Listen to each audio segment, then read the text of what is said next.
क्या देखें,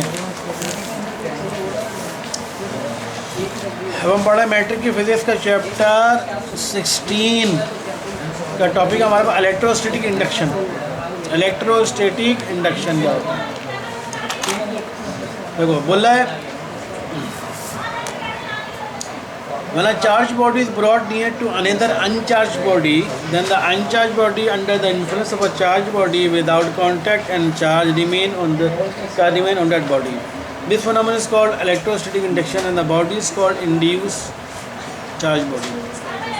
बोले जब भी कोई चार्ज्ड बॉडी, ऐसी बॉडी जिसको आपने चार्ज किया हुआ है, उसको किसी ऐसी बॉडी के करीब लाया जाए जो चार्ज नहीं है, तो वो बॉडी जो चार्ज नहीं है उसके ऊपर भी चार्ज आना शुरू हो जाते हैं अगर उसको करीब लाया जाए।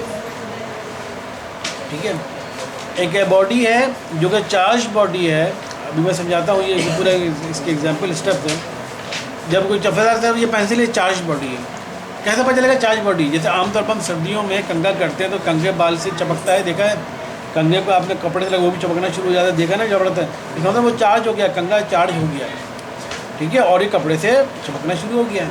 ठीक है, बालों से भी चपकना शुरू हो जाता है कंघा सर्दियों में आमतौर पर, जो कंघा चार्ज हो गया। तो यही बोल रहा है कि जब कोई चार्ज बॉडी को अनचार्ज बॉडी के करीब लाया जाता है तो जो अनचार्ज बॉडी जो होती है उसके ऊपर भी फिर चार्ज आ जाते हैं सिर्फ उससे करीब लाने से। ठीक है, इस प्रोसेस को कहते हैं इलेक्ट्रोस्टैटिक इंडक्शन। फिर उसे करीब लाने से वो उस पर दूसरा अनबॉडी जो अनचार्ज बॉडी है उसके ऊपर भी चार्ज आ जाता है। इस मेथड को कहते हैं, इस प्रोसेस को, इस फेनोमेना को कहते हैं इलेक्ट्रोस्टैटिक इंडक्शन। और जिस बॉडी के ऊपर चार्ज आया है, एक तो बॉडी इसको अपना में चार्ज किया हुआ था, ठीक है, और एक बॉडी इसको अब चार्ज नहीं किया, उसको करीब लेकर आए थे और ये भी चार्ज हो गया।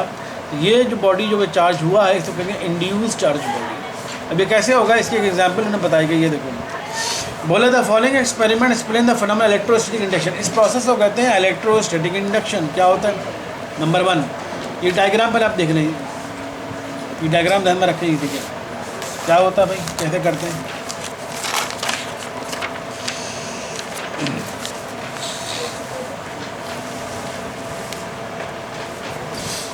पहले बोल रहा है, देखो बोला है two metal sphere A and B fitted with wooden stand are placed together so that the touch one another and thus form like a single conductor. बोला दो मेटल का स्फीयर लें, ये दो मेटल का स्फीयर है, दो मेटल का स्फीयर है। स्फीयर का मतलब जैसे फुटबॉल होती है, फुटबॉल एक स्फीयर की है, लेकिन फुटबॉल तो रबर की होती है। आप समझ लें मेटल की एक फुटबॉल है। ठीक है, दो मेटल के स्फीयर है, दोनों का आपने लकड़ी के तख्ते से जोड़ दिया है, वुडन स्टैंड से आपने जोड़ दिया। ठीक है, पहले स्टेप में आपने दो मेटल के स्फीयर लिए तो दोनों को लकड़ी के तख्ते, लकड़ी के स्टैंड से आपने दोनों को जोड़ दिया, पहला स्टेप। फिर क्या बोल रहा है, two metal sphere A and B fitted with wooden stand, wooden stand से आपने जोड़ दिया एंड प्लेस टुगेदर, फिर उनको आपस में एक साथ रख दें। ये देखो एक डायग्राम में, अब दोनों को करीब करीब ले आए, दोनों को चिपका दिया। ये मेटल स्फीयर ए, मेटल स्फीयर बी, दोनों को आपस में टच कर दिया, दोनों को आपस में टच कर दिया। ठीक है, अब टच कर दिया तो चूँकि ये मेटल का स्फीयर है और ये भी मेटल का स्फीयर है, जब दो मेटल को टच कर दे तो दोनों सिंगल मेटल बन जाएगा। सिंगल मेटल का मतलब ये, देखो अगर फर्स्ट को यहाँ पर मैं बिजली का तार लगाऊँ तो इसमें करंट आएगा, क्योंकि मेटल का स्फीयर है ना, और इसमें करंट आएगा, इसमें कहाँ से आएगा? तो मैंने तार नहीं लगाया, मैंने एक बिजली का तार लिया, मैंने इसको टच कर दिया, यहाँ से किसमें करंट आएगा? मेटल के करंट आएगा ना इसके ऊपर, और इसके ऊपर करंट आएगा नहीं आएगा, इसको मैं टच नहीं किया। लेकिन अब मैंने इन दोनों को टच कर दिया। अब अगर मैं इस पर बिजली का तार लगाऊँ, इसमें करंट आएगा, इसमें भी आएगा, ये दोनों टच हो गए ना। तो अब अगर करंट अगर इसमें आएगा तो इसमें भी आएगा, या अगर इसको टच करूँगा इसमें करंट आएगा तो इसमें भी करंट आएगा। ठीक है, इतनी बात समझ आ गई। तो अब ये हम इसे कहेंगे, अब ये पहले दो अलग अलग कंडक्टर थे। कंडक्टर पता है, पढ़ा चुका मैं कंडक्टर और इंसुलेटर क्या होता है। कंडक्टर क्या होता है? कंडक्टर जिसमें से बिजली गुजर सकती है। पहले दो अलग अलग कंडक्टर थे, अब ये दोनों एक सेम कंडक्टर बन गए। अब ये अगर मैं इसमें करंट लगाऊंगा तो ये पूरा करंट सिर्फ इस पर नहीं रहेगा, मेटल बी पर, मेटेलिक जो स्फीयर सिर्फ बी तक नहीं रहेगा, बल्कि करंट ए पर भी पहुँच जाएगा। ठीक है। तो मैं कहूँगा सेम कंडक्टर हो गया, हमारा एक ही कंडक्टर हो गया। करंट अगर यहाँ पर लगाऊंगा तो सब पर करंट आना शुरू हो जाएगा, तो सेम कंडक्टर हो गया हमारे पास। कंडक्टर का मतलब इसमें से करंट गुजरता है। अब क्या करते हैं, बोल रहा है अब negatively charge ebonite rod is now brought near the sphere A such that it does not touch the sphere.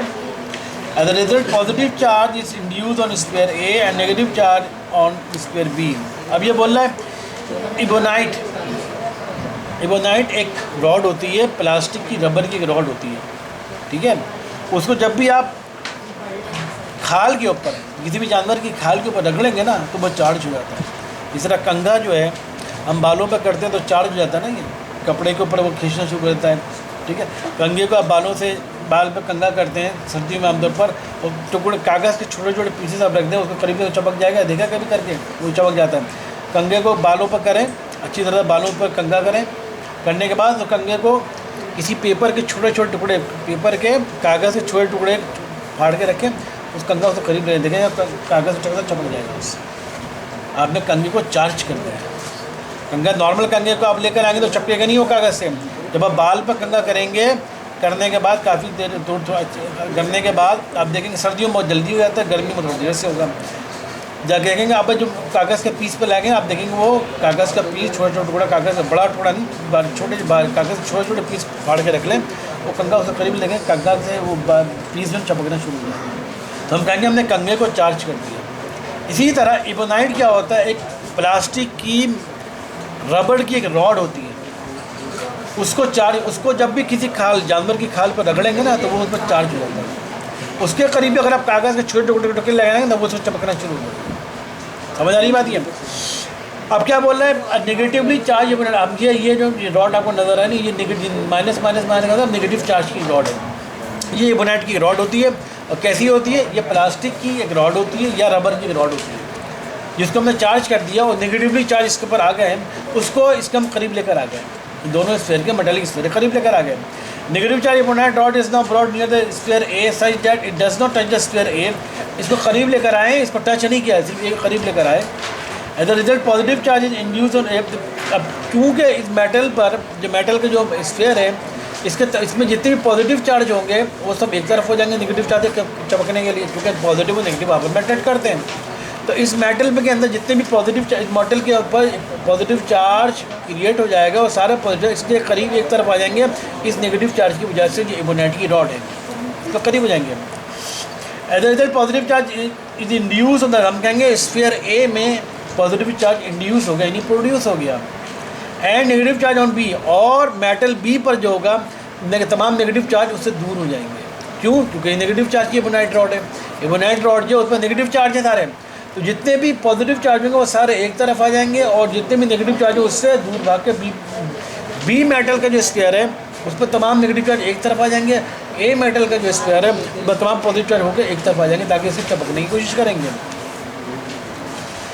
Still keeping the charge rod in the same position, the sphere B is moved away from sphere A to from sphere A to short distance. अब हमने क्या किया, जो उस सूरत में होगा आप जब देखिए, पहले दूसरे स्टेप में क्या है, आपने मेटल की रॉड को जैसे, ये इबोनाइट की रॉड को जैसे करीब लाया आपने, दोनों आपस में चपके होते हैं, दोनों मेटल स्फीयर, इस मेटल स्फीयर पर जितने भी, यानी समझ दोनों मेटल के स्फीयर पर जितने भी पॉजिटिव चार्ज होंगे सब सिमट के एक तरफ आ जाएंगे इससे चपकने के लिए, और दोनों मेटल स्फीयर पे जितने भी नेगेटिव चार्ज होंगे सब सिमट के एक तरफ हो जाएंगे। तो हम कहेंगे बी पर नेगेटिव चार्ज आ गया और ए पर पॉजिटिव चार्ज, सारे पॉजिटिव चार्ज इन दोनों के एक तरफ खींच के चले जाएंगे इस नेगेटिव चार्ज की वजह से, और इन दोनों के सारे नेगेटिव चार्ज एक तरफ रिपेल होके बी के मेटेलिक रॉड पर, मेटेलिक स्फीयर पर तब चले जाएंगे।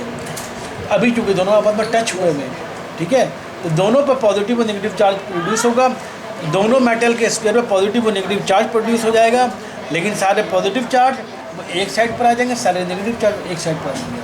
अभी दोनों को टच किया हुआ है हमने, ठीक है।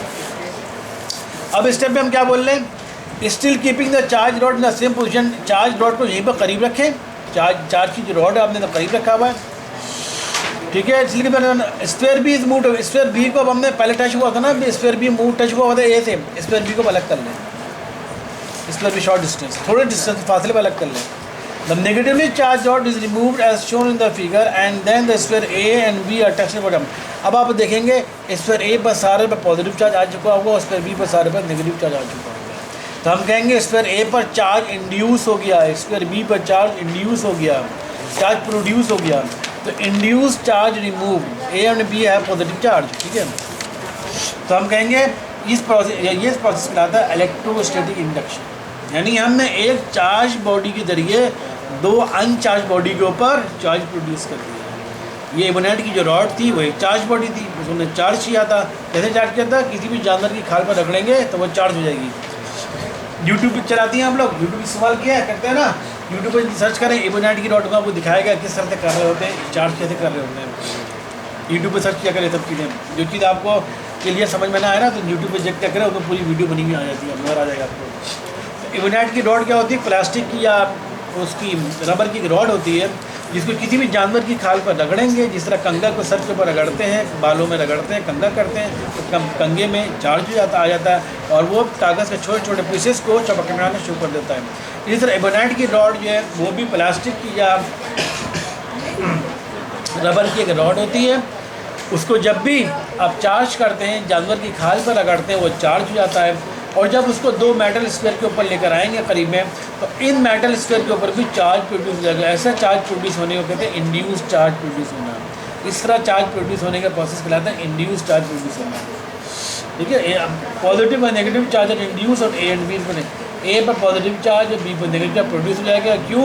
क्योंकि पॉजिटिव चार्ज सारे ए और बी के खींच के एक तरफ आ जाएंगे और नेगेटिव चार्ज सारे और बी के दूर होके इस रॉड के नेगेटिव चार्ज की वजह से दूर होके बी पे चले जाएंगे,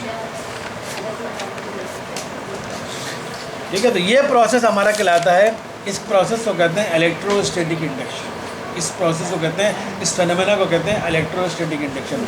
हमने सिर्फ इस एबोनाइट की चार्ज को इससे करीब लेकर आए, हमने तो टच भी नहीं किया।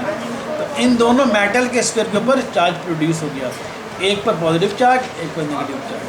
इस एबोनाइट की रॉड को हमने इसे टच नहीं किया, फिर भी इन दोनों मेटल स्फीयर पर चार्ज प्रोड्यूस हो गया। जिस तरह बालों पर कंगा करने से बाल कंगा जो है वो चार्ज हो जाता है, अब आप उसको कागज़ के पीस से करीब लेकर आएंगे तो वो उसको चपकना शुरू हो जाएगा, ठीक है। इस प्रोसेस को कहते हैं इलेक्ट्रोस्टैटिक इंडक्शन। जब क्लोज गवली का टेस्ट